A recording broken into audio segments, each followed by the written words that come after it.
ultimately, at the end of the day, I really wanted people to read it, throw it on the ground, and then talk to their friend about it and be like, we have to talk about this book. Because like that's the kind of book I love. What's good? I'm Nikisha Elise Williams, and this is Black and Published, bringing you the journeys of writers, poets, playwrights, and storytellers of all kinds. Today's guest is Zakiya Dalila Harris, author of the psychological thriller, The Other Black Girl. The genre-bending book infuses horror into the lives of two Black women working in publishing. An imagined scenario ripped from the pages of Zakiya's own life.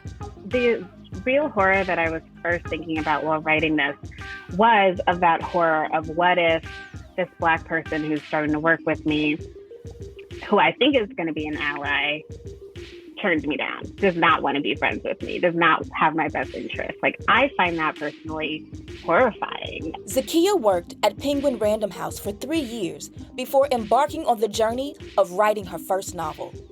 What she realized after receiving a promotion that made her leave the industry. Why she says the main setting of her novel is a placeholder for any white or male-dominated industry. And how the liberation she found in her big chop tangled themselves in her fiction. That and more when Black and Published continues.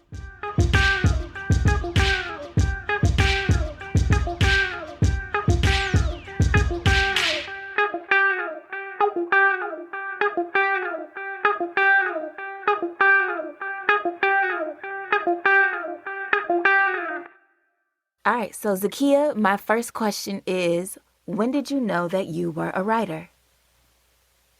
I knew pretty early on, I have to say. My dad's a writer, so he was working, he used to have a column in the New Haven Register.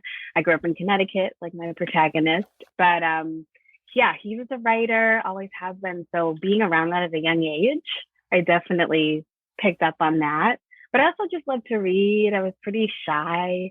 I like to be in my head. Even then, I remember making up like, imaginary friends and all these narratives and things like that. So really when I was a kid, but I don't think I really knew it would be something I could do like for real until many years later, I think, really until a few years ago. So then what was that point that you realized this was something that you could do for life? Because you spent years in publishing, which is not separate from writing, but it's a different side of the writing process. I was in publishing for 2 or 3 years, not a very long time, but enough time for me to kind of get a sense that like, all right, I really loved being on the editing side. I enjoyed working on that kind of way of like playing with words and figuring out, the best way to tweak this sentence and all of those parts.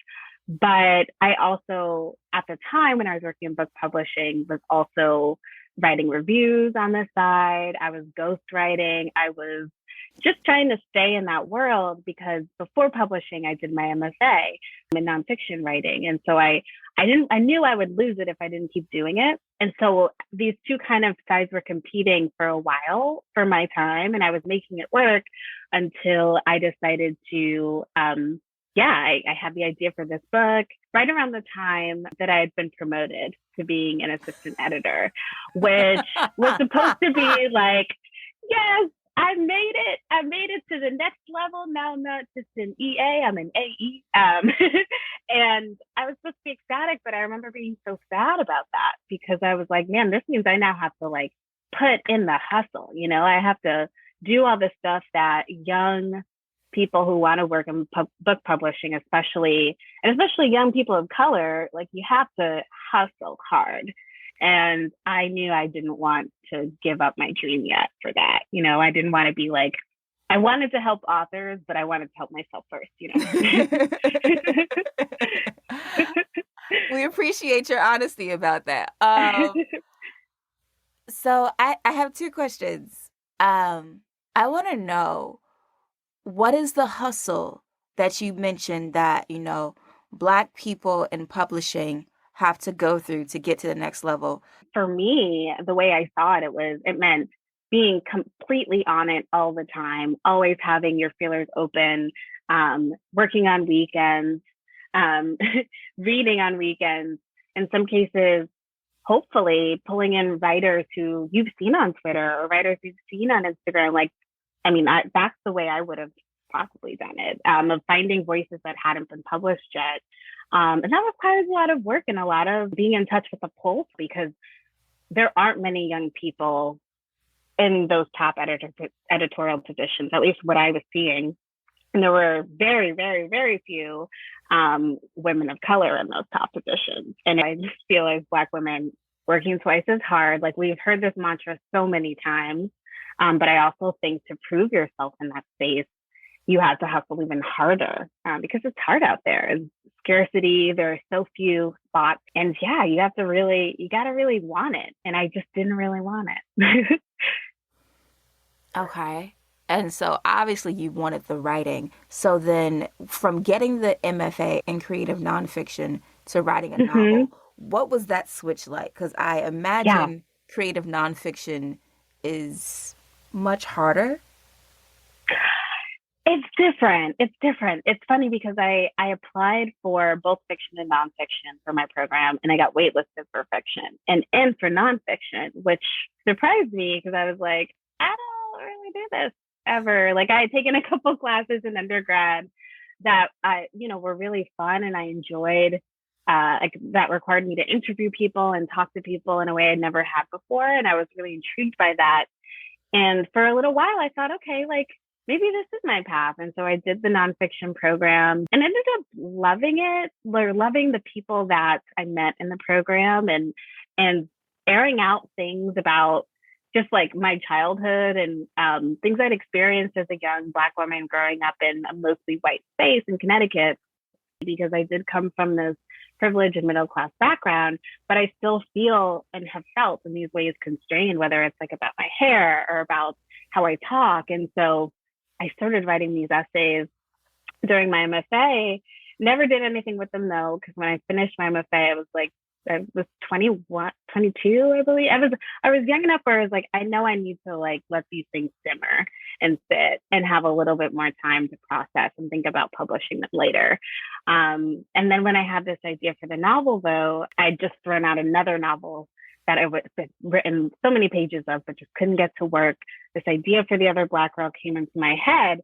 And as I was writing, Nella popped into my head as the character. And then, of course, all of my experiences of like, well, the whole idea at the very beginning of me writing this book was two Black women having a hard time in this very white workplace.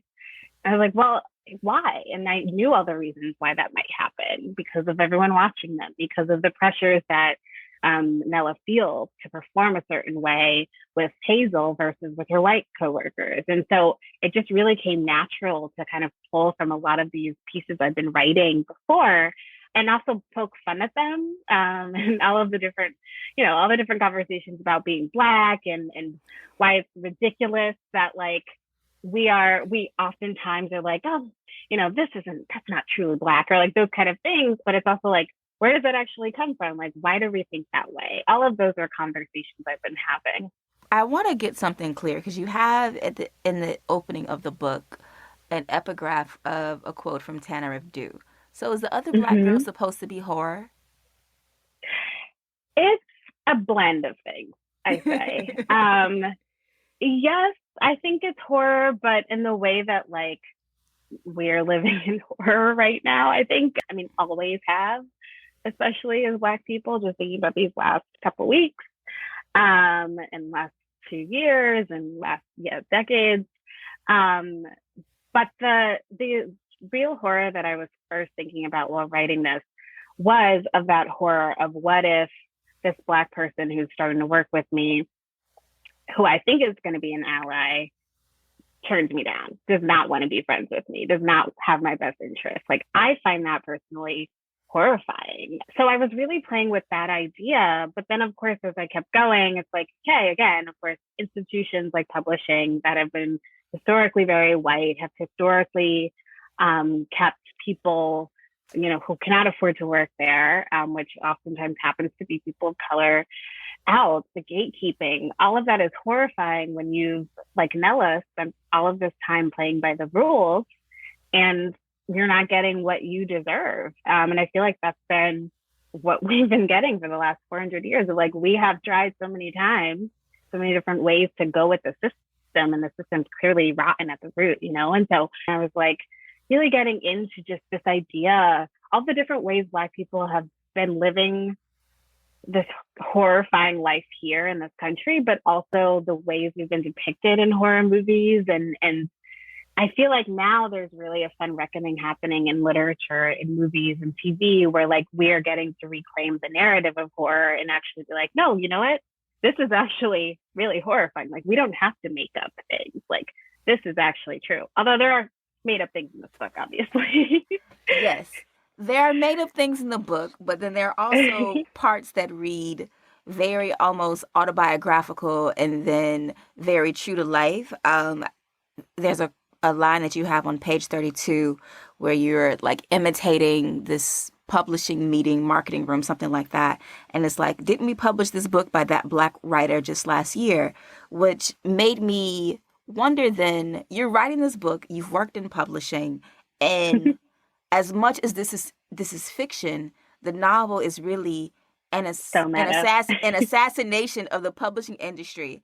So I'm surprised that I was even able to read the book, that it even came out. So why put this out there? And then what was the journey like for you to get this novel published, where you're criticizing the very industry that's helping you tell the story? Yeah, I'm still, every now and then I'm still like, wait, what? How has this happened?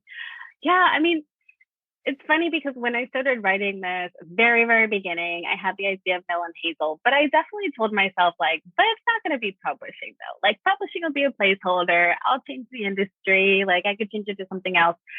But this idea really came from publishing. Like, the fact that it sprung out of my own feeling of what it would be like to maybe have another full-time Black female coworker, or just any Black full-time coworker who is close to my age, working near me, also having the same concerns and trying to figure this stuff out. That all really came from this book, and it felt like changing it to another industry would have been a disservice to the story and also to the fact, which is that publishing has a problem. And it knows it has a problem. It still has a problem. So when I decided to just lean into it, I definitely was very nervous in a lot of ways for various reasons about possibly getting an agent for this book, because I, again, was just writing in this vacuum of not knowing. But it was fun. And once I found an agent who truly understood, she had been an assistant. My agent, Stephanie Delman, had been an assistant for years in publishing, and had worked her way up. But like, she's also young and she got it. She understood where this book was coming from. And so it was definitely an interesting experience, kind of visiting publishing houses, because we got a lot of great reception, surprisingly. And it was very strange because, we'd be talking to people, editors, white editors for the most part. And they'd be like, this book is so real. Like, I feel like I know this person. I know this person. And it was funny. It's just like, well, if we all know these people, then why is this still happening? And I still find that really fascinating, because I do hope that it's moving in the right direction and that we've gotten way further along than where we were when I was writing this book. But it's hard. It's hard to hope for that. It makes me wonder when you talk about you're talking to editors who said, oh, it seems so real. I know this person. I know this person. I know this person. I feel like I know these people. Did anyone ever ask, like, I don't know the publishers that you shopped it to, but did anyone ever say, are you talking about us? Like, was there ever that kind of like almost like protective reaction that they didn't want to air their dirty laundry? No, I never got that. And I think part of it is because I really did hope to make this funny and exaggerated in ways that I think that a lot people who work in publishing and know the publishing world like kind of know is ridiculous, but also they know where it comes from, right? Like I wanted to have that gem of, oh, this actually rings so true. Like, is this satire or not?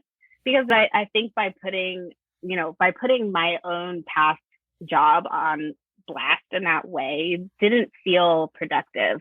It's about what the vibe of this industry does to a young person, does to a young Black person who feels like they can't speak up, who feels like they have to kind of move in this confined box. But it also goes to what you said earlier, that publishing really was a placeholder. Like, yes, it comes out of Yeah, your experience, exactly.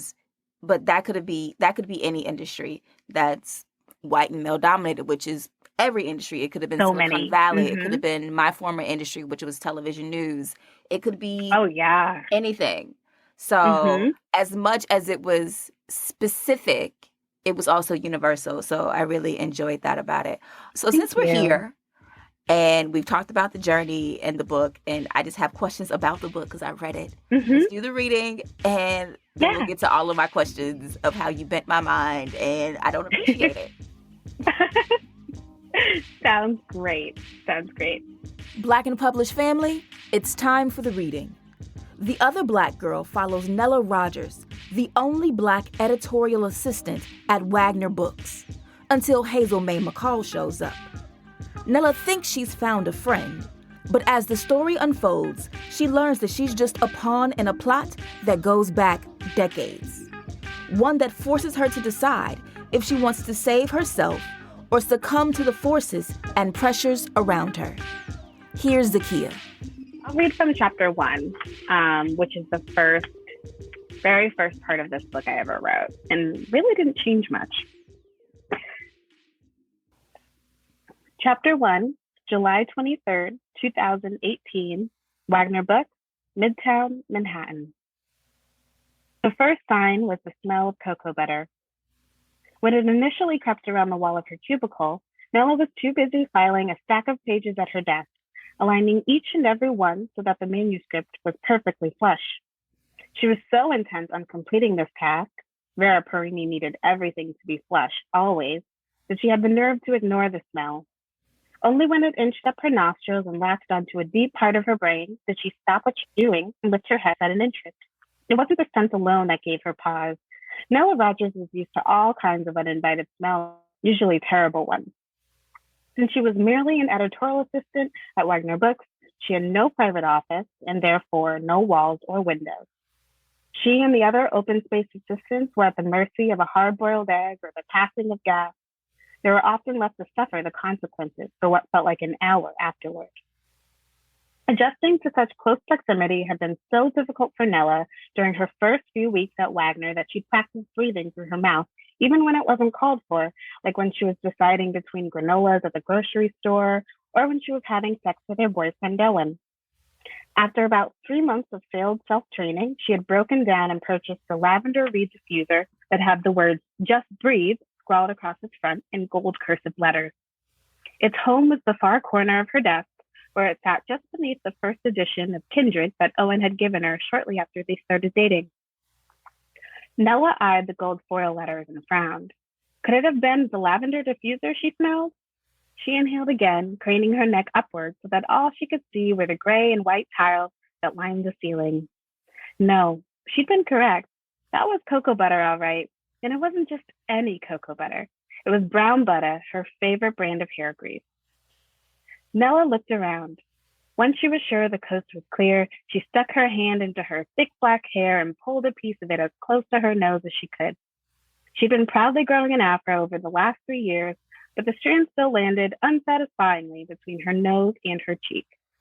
Nonetheless, it felt close enough to tell her that the brown butter smell wasn't coming from her own hair.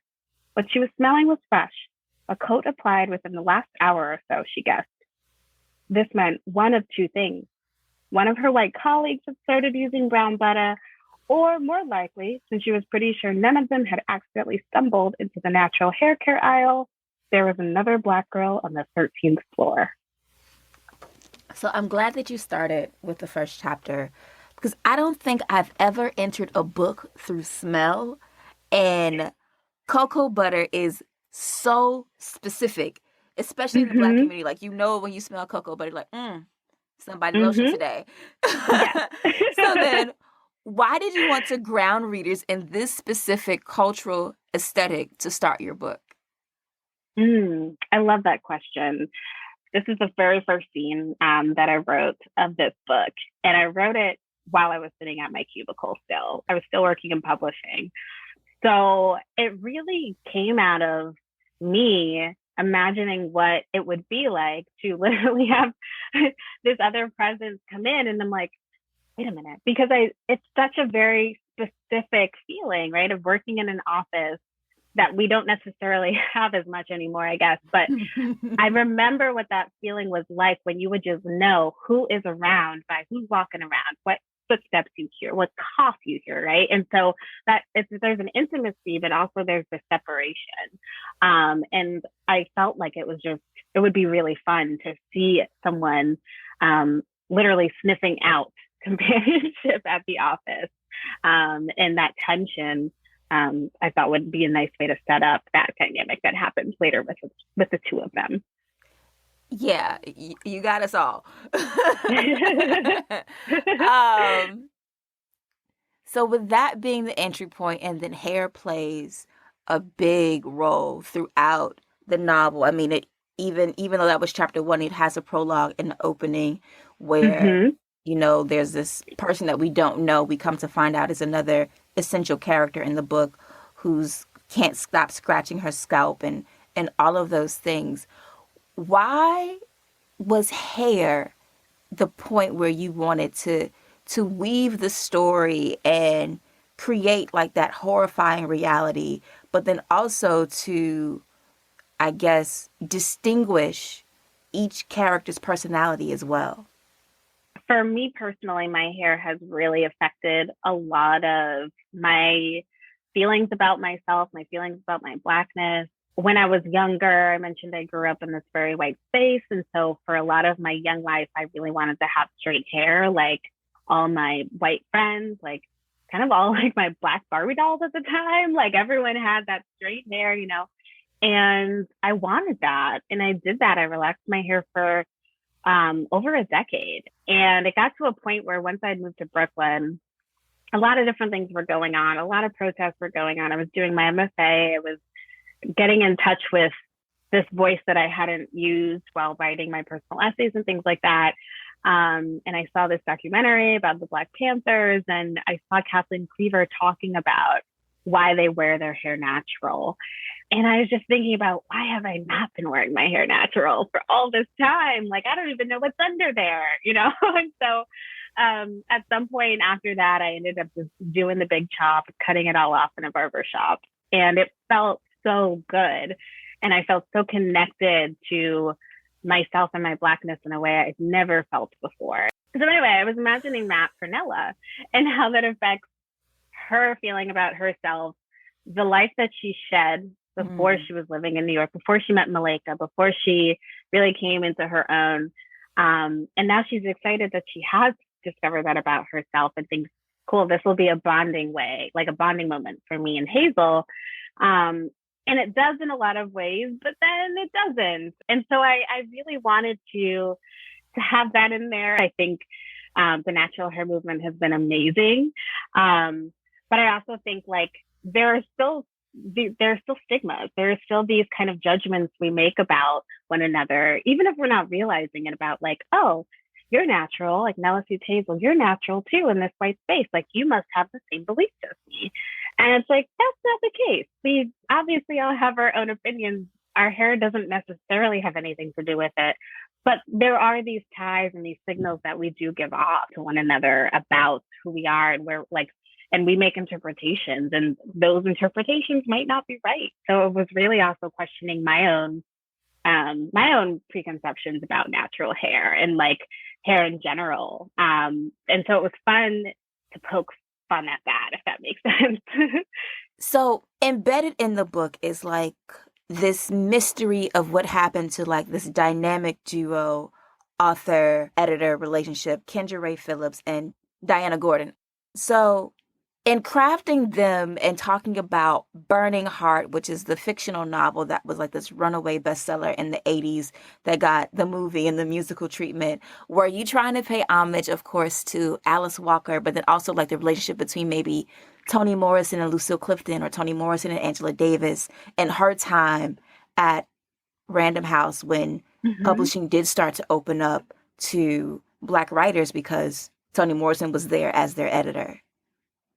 Yeah, I absolutely had Toni Morrison in mind. I mean, I worked at Penguin Random House, and I remember seeing her name, everywhere on the walls, and I was like, I mean, I didn't know anything about publishing before going in, so I was like, wow, this is really cool. Like, this is great that she was a part of Penguin Random House, and it gave me an impression of what publishing was. But then, of course, as I continued to be in it, I was like, oh, well, that's not, that happens. But also, we're not at this place where we have tons of Black female editors everywhere. And that really comes through, I hope, through Nella's journey of the way she kind of romanticizes the past, the way that I think a lot of us do this, right? Where I think about like, oh, the old times, we're like, da, da, da, everyone was like, there's so much magic happening, but we don't necessarily see all of the hard parts about it, right? Like all of those microaggressions, everything that I imagine Toni Morrison must have experienced working in that space, the way that we just never know the whole story. And so it was another way to poke fun at Nella's idea of like, oh, that was so great, and I can do this one day, but also like, girl, it's not going to be that easy, like, and it's not, and all the ways we can just never truly understand the past and how the past is always here with us. Um, so I have to be honest. When your Mm-hmm. book first came out, I remember reading the description and I was like, I don't know if I want to read this because I don't know if I want my mind twisted in all of these different ways from the way the copy sounds on the flap. So like I would put it in the cart, remove from cart. Put it in the cart, remove from cart. Put it in the cart, remove from cart. And so finally I put it in the cart and I bought it. And then I got the book and you reached out. And so I was reading the book and I was like, see, this is what I didn't want to happen, right? So as I'm reading the book, I Sorry. was like, I feel like I'm being gaslit as a reader. I feel like all the characters are being gaslit. Like, what is going on? How did you keep the secrets that you kept in the craft? Like, was all of that living in your head at once? Or did that come through revision? And then why? Like, I'm still, like, I'm not going to give it away. But Black women, when you read this book, you're going to get to a point where you figure it out and you're going to be so mad. At least I was. First of all, thank you for your honesty. I love it. I really appreciate that. Yeah, I mean, I was I was being selfish when I wrote this book. Let me tell you, like I was writing what I love to consume. Like the best example I can give, which isn't quite the same, but like Severance twisted my mind. There are twists and turns, and I'm still wondering months after finishing that season one, of like, what just happened? And I was like, oh, that was such a fun, weird exercise. And that's what I enjoy. So I really wanted, ultimately, at the end of the day, I really wanted people to read it, throw it on the ground, and then talk to their friend about it and be like, we have to talk about this book. Because like that's the kind of book I love. That's the kind of book, TV show, movie I love. Like something that causes conversation. Yeah, when I DM'd you, I think I had 65 pages left, and I was like, I just cursed and screamed in my bedroom like, fuck. I was so mad. I was like, no. And so then I'm reading, I'm like, no, girl, no, no, girl, no. Yes. Just no girl no on every page. When you Yeah, messaged me too, I was like, I wonder where she is. Should I warn? No, I'm not gonna warn her. I'm not gonna say anything. I'm just gonna let her keep it was fine. It's all good. reading. Um, Back to the interview, because I don't know how much of that conversation is going to actually make it to the cut. Was your intent to show how envy and jealousy and not speaking up for yourself can lead to madness. Because as much as this is like a thriller, or I don't know the right publishing language for what this is, but as Mm-hmm. much as it does that type of mental bending, it also is very, I guess, indicative of what can happen to Black people in white spaces Yes. when they're experiencing microaggressions and racism, and what it feels like to speak up or even not to speak up. Yes. Definitely. And that whole kind of questioning of like, am I crazy? Did that white shop owner look at me that way because I'm Black, or are they just having a bad day? Like, those are thoughts that I am constantly thinking about. I mean, not all the time, but it definitely affects the way I move through the world. Even now, not in an office setting, but just like period. And so I really wanted to convey that through Nella's experience. And because we talk a lot about the tolls of being Black in white spaces, those conversations have been going on for a while. And this book is obviously not the first, but I really feel like it's, it's easy to just be like, all right, like we'll just put more Black people in this space then, or we'll just do this. And it's like, well, it's not that simple. It takes more than that, because a lot of places and businesses are not dealing with the actual lack of diversity, like intentional or just really thoughtful diversity. They're very quick to just be like, all right, we fixed this, we tweeted, we did this thing. And it's like, it's not that easy. No. And so, in offering solutions, some that aren't as nefarious as what you've concocted here, um, you have a line on page 266 where it says, now Kendra Ray, that woman knew about sins, someone who rejected what was expected of her as a Black woman in a predominantly white industry. If this is a sin, if, not conforming is a sin, what is the safe haven? I mean, being a yeser, just being like, yep, going along with, I mean, I don't really believe that's the right way to do it, but I really wanted to kind of set up this dichotomy of what happens when you are an independent thinker, when you are saying what you actually feel, and then what happens when you're not. And all of that responsibility, we take it in different ways. It depends on who we are, what we can afford to do financially, also, all of those things.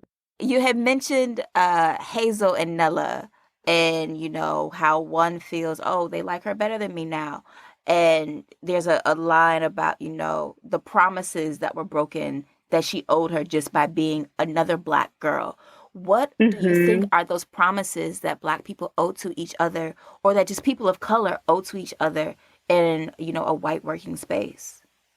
Yeah. I mean, I was definitely raised by two parents who nodded at other Black people when they were walking down the street, or said hi to other Black people, strangers out in the world, especially in settings where there weren't many of us. And so that's something that I have always felt felt like doing and so in that space, I feel like the least one can do is that, when you're not necessarily working together. But in the case of Nella and Hazel, I believe that the right thing would be, of course, community, of helping each other, helping build one another up, of having each other's back, not embarrassing one another or throwing one under the bus, and just kindness and grace. But it's also hard to tell every Black woman, of course, or every Black person, or every person of color.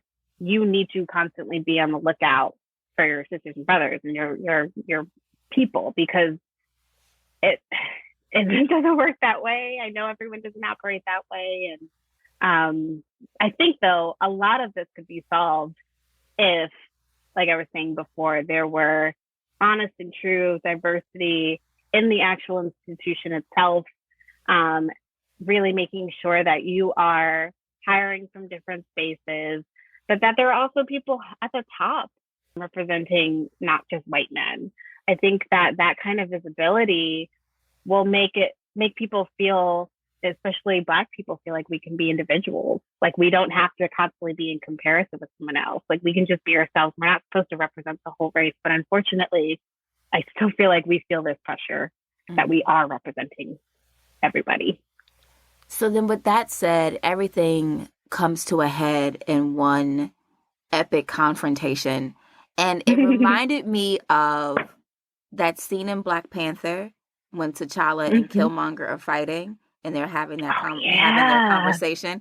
Was that what you were trying to evoke but for the Black girls? Because I was like, we can all get excited about the T'Challa Killmonger conversation, but this one felt especially for the Black girls. Yeah.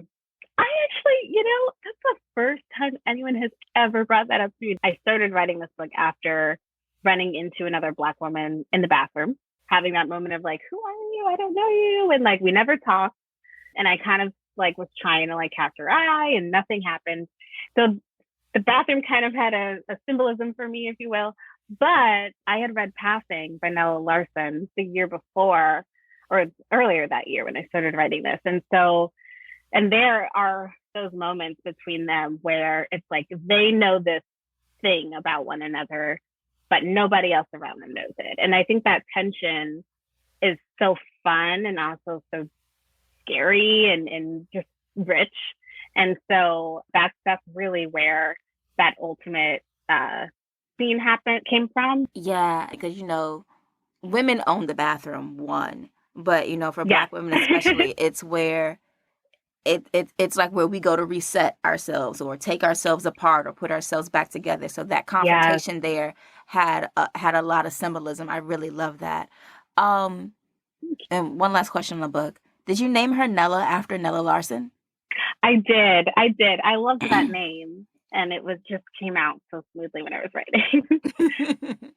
All right. So now I want to transition to a speed round and a little game before I let you go for the afternoon. So what is your favorite book? My favorite book changes very often, but I would say my favorite book is Americana by Chimamanda Ngozi Adichie. Like that book, especially the hair conversations, blew me away. The fact that she was in New Haven, the character in the book was in New Haven, and I was like, I know this world. Americana, it's a beautiful book. Who is your favorite author? This might be a surprise, but my favorite author would be Stephen King. I really, really love how he is able to take very seemingly everyday kind of things and people and really play with that and put them in really scary situations. So then with that said, what is your favorite scary movie? Oh, that's a really hard one. I would say my favorite scary movie is the Night of the Living Dead. I saw that when I was pretty young. I was early teens, I think, with my dad. And the end of that movie is so heartbreaking. Everything goes like zombies are coming, Black guy survives, but at the end he does not make it because they think the white people who are going around rounding up all of the zombies think he's a zombie, and he ends up dying in the end because they shoot him. And also the fact that he was a Black man playing that role was not necessarily intended. Like they weren't trying to send a message. But it sends a very interesting message, I think, about being Black in America. So I love that movie. It's also just scary. So then you talked about movies and books. What do you think is the best book to movie or TV show adaptation? Ooh, I thought Passing was really well done. I think it was super well done. Also, the adaptation of Carrie by Stephen King, the original adaptation, not the new one. That one was great because he's basic. If the other Black girl got the movie treatment, who would you want to play Nella and Hazel? Ooh, I get this question a lot because we're actually working on the TV adaptation of this book. So, but I never have an answer because I'm like, I don't know actors. But Kiki Palmer comes up all the time in my mind as Hazel. or Nella though. But like it's hard. So yeah, I think of Kiki Palmer. I also think of Kiki Lane. I think she's great. I love her and everything she's in. So just yeah, lots of beautiful, talented young Black actors out there though. You mentioned earlier that your MFA was creative nonfiction. So is there anything in nonfiction after doing the novel that you want to explore now that the novel's out? One work that I was working on during my MFA that was not really about me necessarily was about my grandfather, and just like my lineage of like the people I come from, how different my life is from my grandfather, who grew up in Mississippi and had an outhouse and moved in the Great Migration with my grandma to the Chicago area or suburb of Chicago in the 50s, and like he had a really interesting life, and it's watching the trajectory from him to my father to me, and then seeing with my mom's side of my mom's grandma, like just all of those things. And so that's something that I've always thought about, but it's a big undertaking to kind of go into that. But I've thought about it. All right, and so now I'm going to switch to my game. It's called Rewriting the Classics. Let's see how far we'll get. What's the one book you wished you would have written? Because I love music so much, Donnie Walton's Final Revival of Opal and Nev, for sure. I love that book. Donnie's so great. The story is so great, and it's so original, and also like it feels like it could have happened. It feels like it should. I mean, it should have happened, right?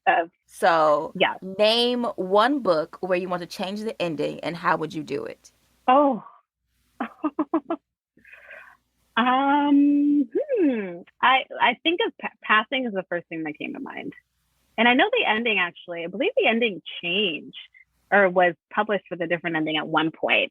But instead of her pushing, I'm so bad with names, but instead of the main character pushing the other character out of the window, or possibly falling, I would have some other ending. Name a book that you think is overrated and why. Book that's overrated. Or overtaught. Oh, overtaught.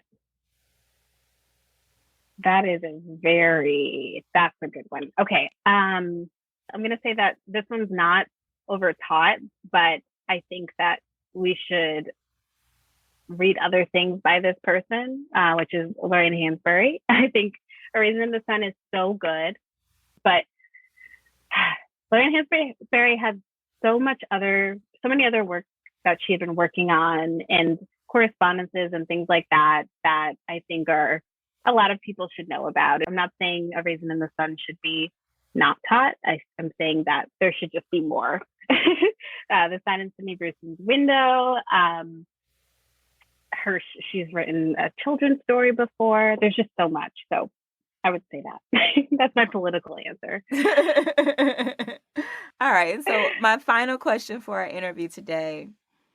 You've started this illustrious literary career. When you are no longer on the earth and among the ancestors, what do you want someone to say about your work and the words that you left behind? I want people to say I just really understood people. Like I in characters. I mean, I love conversations like this. I love talking to people. I like to believe that I find a common ground with everyone I chat with, and I think that's really important. And so I'd like them to say that I saw people and understood people and really was trying to just make connections for readers and for my characters. If that makes sense. It does. Thank you, Zakiya. Yeah, thank you so much for having me. This is so much fun. Your questions are so good and so hard sometimes. Thank you. I was still recording. Big thank you to Zakiya Dalila Harris for being here on Black and Published today. Make sure you check out Zakiya's debut novel, The Other Black Girl, out now in paperback from Atria Books. And if you're not following Zakiya, follow her on the socials. She's at Zakiya Dalila Harris on Instagram and at Zakiya_Harris on Twitter. That's our show for the week. If you like this episode and want more Black and Published, head to our Instagram page. It's at Black and Published, and that's BLK and Published. There, I've posted a bonus clip from my interview with Zakiya about her experience working in publishing. Make sure you check it out and let me know what you think in the comments. And Black and Published family, this is the last episode for season 2. I'll be back with more authors, more books, more Blackness, more writing, more publishing, more poetry, all that good stuff. The Tuesday after Labor Day. Until then, I'll holler at y'all next time. Peace.